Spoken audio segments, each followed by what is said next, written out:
Assalamualaikum warahmatullahi wabarakatuh. Saya Yonika Sindiana dengan NIM 45124200009 akan menjelaskan mengenai hasil analisis uji kualitas air sederhana yang sudah saya praktikkan. Yang pertama yaitu mengenai lokasi pengambilan sampel air, di mana pengambilan air di aliran air sungai berlokasi di Kelurahan Sindangkasih, Kecamatan Purwakarta, Kabupaten Purwakarta, Provinsi Jawa Barat. Yang kedua yaitu uji fisik secara sederhana. Alat dan bahan yang disediakan yaitu yang pertama air uji yaitu air tercemar, kemudian air bersih, serta gelas kosong.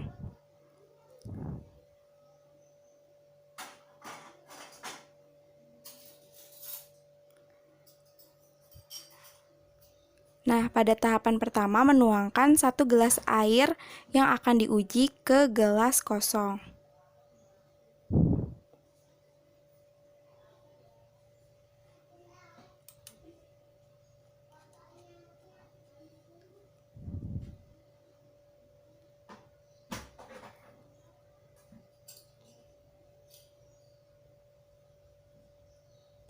Kemudian pada tahap kedua kita menambahkan 1 gelas air bersih sehingga terdapat setengah gelas. Setelah diobservasi, hasil analisis terjadi sedikit perubahan, air terlihat seperti jernih, hanya sedikit kejenuhan dan tidak menimbulkan bau. Maka dari itu dapat disimpulkan bahwa hasil dari analisis air yang diuji ini tingkat pencemaran air cukup rendah. Kemudian menuangkan kembali segelas air bersih kepada air yang tercemar dan air bersih yang sebelumnya sudah dituangkan.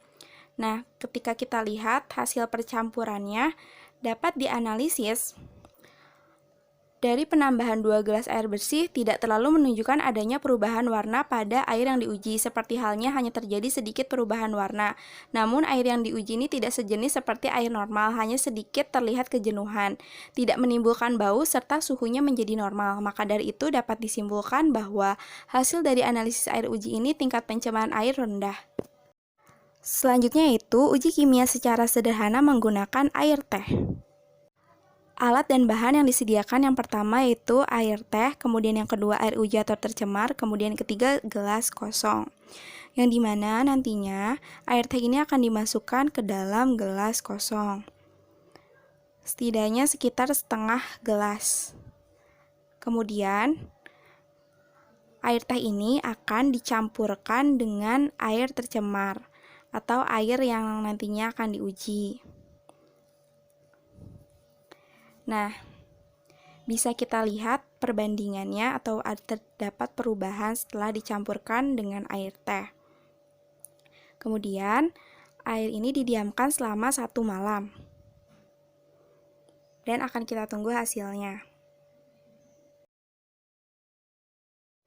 Setelah didiamkan selama 1 malam, terdapat perubahan yang dimana dari hasil yang telah diobservasi dan dianalisis, hasilnya air yang diuji mengalami perubahan setelah didiamkan selama 1 malam, di mana air yang diuji terdapat lapisan minyak di atas permukaan atas air, kemudian terdapat sedikit lendir saat dipegang dan terjadi perubahan dengan agak sedikit berwarna coklat kehitaman.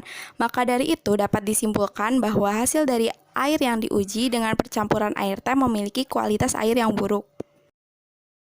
Selanjutnya yaitu uji biologi secara sederhana, di mana alat dan bahan yang dibutuhkan yang pertama air uji atau air tercemar, kemudian segelas kosong.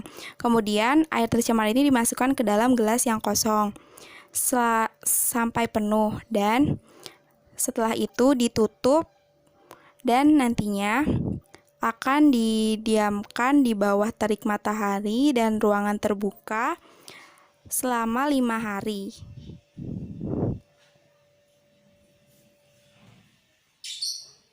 Setelah didiamkan selama 5 hari, dan dapat kita lihat dari hasil yang telah diobservasi dan dianalisis, hasilnya air yang diuji mengalami perubahan setelah didiamkan selama 5 hari, di mana air yang diuji terdapat sedikit gumpalan putih seperti lendir, sehingga air berwarna keputihan tetapi tidak jernih. Kotoran dalam air mengendap di bawah dan menggumpal, maka dapat disimpulkan kualitas air tersebut tidak layak untuk dijadikan bahan baku air minum dan kualitas air rendah, serta tingkat pencemaran sedang. Terima kasih, mohon maaf apabila terdapat kesalahan karena kesempurnaan hanyalah milik Allah Subhanahu wa taala. Wassalamualaikum warahmatullahi wabarakatuh.